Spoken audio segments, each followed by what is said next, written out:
एक पक्ष ज्या माणसांनी चोरला त्यांचे, की पगडी मुक्त मुंबई करणार. तसं पाहायला गेलं तर पागडी हा विषय महाविकास आघाडीचं सरकार, उद्धव साहेबांच्या सरकारने हा सोडवला होता 79A 79B क्लॉज आणून, ज्याच्यात जर बिल्डिंग एखादी इमारत जी उपकरप्राप्त इमारत असेल, ती मोडकळीस आली असेल, तर त्याला पहिले 6 महिने जागा मालकाला आणि नंतरचे हे टेनंट्सना आपण देऊन तिकडचा पुनर्विकास आपण शक्य करत होतो. हे अगदी राष्ट्रपतींपर्यंत गेलं. मग 2022ला तेव्हा जेव्हा त्याच्यावर सही होऊन आलं, अनेक ठिकाणचे पुनर्विकास हे मार्गी लागत असताना काही काही ठिकाणी NOC देखील मिळाल्यानंतर आपण पाहत असाल कोणीतरी कोर्टात गेलं आणि हा विषय तिथे एक तांत्रिक तिढा बसलेला आहे. आम्ही जेव्हा मागणी केली, मग त्याच्यात मी होतो, मनोज जामसुदकरजी होते, अजय चौधरीजी होते, महेश सावंतजी होते. आम्ही आमदार म्हणून जेव्हा मुंबईचे आमदार म्हणून मागणी करत होतो की ह्या पागडी इमारतींना किंवा सेसच्या इमारतींना, उपकरप्राप्त इमारतींना तुम्ही न्याय दिला पाहिजे. आमच्या मागण्या होत्या ते स्पष्ट आहेत आणि त्याच मागण्या ह्या पागडीमधल्या टेनंट्सच्या आहेत. पहिली गोष्ट जी आमची मागणी आहे आणि तीच त्यांची आहे, की म्हणजे सगळ्या टेनंट्सना तुम्ही लीगल संरक्षण द्या, ऑक्युपंट्स म्हणून जाहीर करा आणि त्यांना संरक्षण द्या.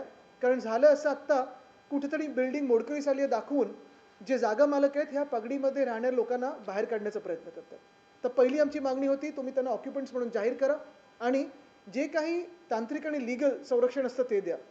दुसरी गोष्ट म्हणजे हा जो तिढा निर्माण झालेला आहे कोर्टामध्ये, एक सक्षम प्राधिकरण कोण आहे हा लवकर सोडवा. कोर्टामध्ये तुमचा इगो बाजूला ठेवा आणि सांगा कोर्टाच्या समोर की म्हाडाच हे सक्षम प्राधिकरण आहे. का अजून ते अडले, का राज्य सरकारकडून पुढे काही कारवाई झाली नाही त्याच्यात कोणास ठाऊक.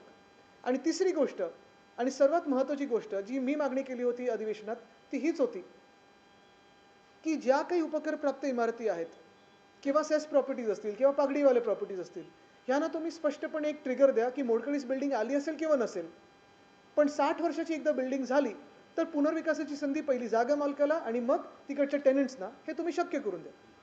पण झालं असं, एका बाजूला हे सगळं न होता जे काही गृहनिर्माण मंत्र्यांनी घोषणा केली ती फक्त आणि फक्त जागा मालकांसाठी होती आणि बिल्डरांसाठी होती. आणि म्हणून त्यांनी जे होर्डिंग लावलेत पागडी मुक्त मुंबई, त्याचा अर्थ हाच होतो की पागडीमध्ये सगळे राहणारे जे मुंबईकर आहेत, जे लाखो मुंबईकर आहेत, त्यांना मुंबईतून बाहेर घालवायचं.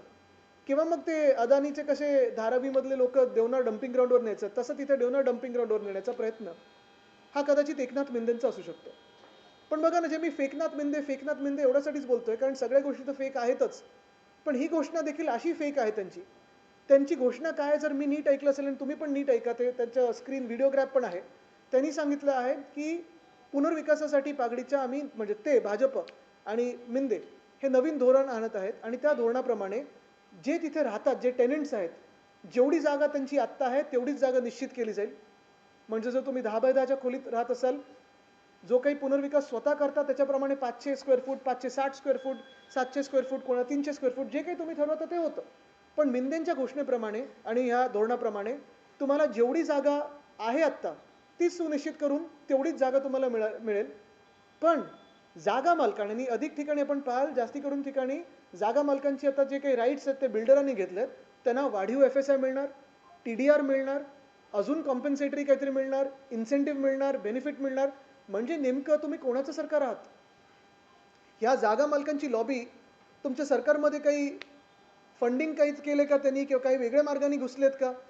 बिल्डरांची लॉबी जी असेल, मी नेहमी सांगतो की हे सरकार भाजपचं जे आहे ते बिल्डर जनता पार्टी आहे, ते भारतीय जनता पार्टी नाहीच. आणि खरोखर तुम्ही पाहाल की सगळ्या ज्या घोषणा आहेत ते बिल्डरांसाठी केलेल्या आहेत. तर ही पागडीची घोषणा आणि आज आपल्याच माध्यमातून सगळ्या पागडीमध्ये राहणाऱ्या मुंबईकरांना मी विनंती करत आहे की हे जे काही पागडी मुक्त मुंबई जे बोलत आहेत, मिंदे बोलत असतील, भाजप बोलत असतील, फसवी घोषणा आहे, बळी पडू नका आणि जे सत्य आहे ते जाणून घ्या. त्यांना तुम्हाला मुंबईतून बाहेर काढून टाकायचं आहे. ही खरी गोष्ट आहे आणि खरी परिस्थिती आहे.